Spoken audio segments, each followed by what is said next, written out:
এক লোক স্বপ্নে দেখছে তাকে বাঘ তাড়াচ্ছে, বাঘের তাড়া খাইয়া দৌড়াতে দৌড়াতে সে গাছের মাথায় গিয়ে উঠেছে।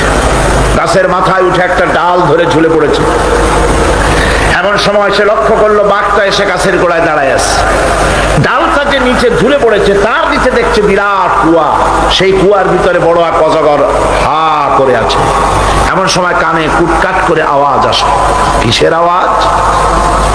তাকিয়ে দেখে যে ডালটা তার অবলম্বন, সেই ডালের গোড়ায় একটা সাদা ইঁদুর আর একটা কালো ইঁদুর ডালের গোড়াটা কেটে দিচ্ছে। কারণ বিপদটা খুব কম না বেশি? জনমের বিপদ না?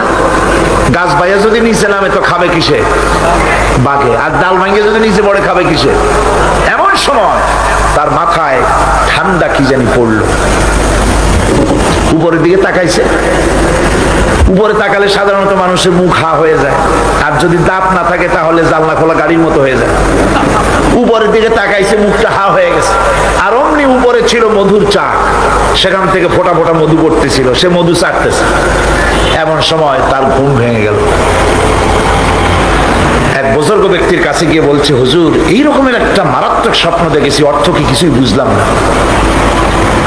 আল্লাহর বান্দা বুজুর্গ ব্যক্তি বলছেন, তুমি যে স্বপ্ন দেখেছ এটা তোমার একারও স্বপ্ন নয়, আর এটা স্বপ্ন নয়, এটা হলো বাস্তব।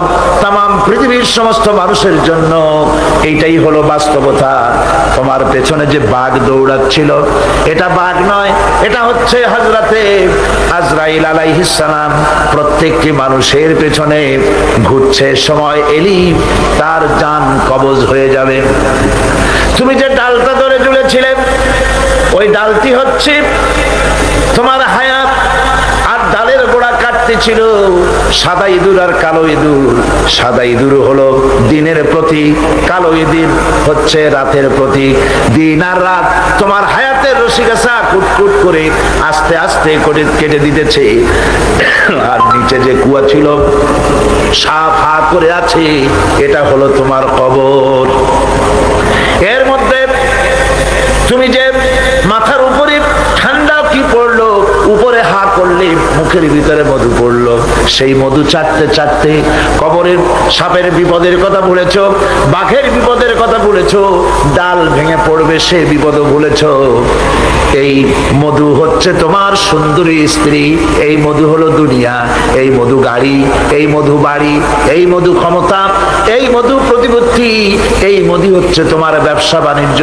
দুনিয়ার মোহে তোমাকে এত বড় বিপদ থেকে তোমাকে ভুলাই দিয়েছে।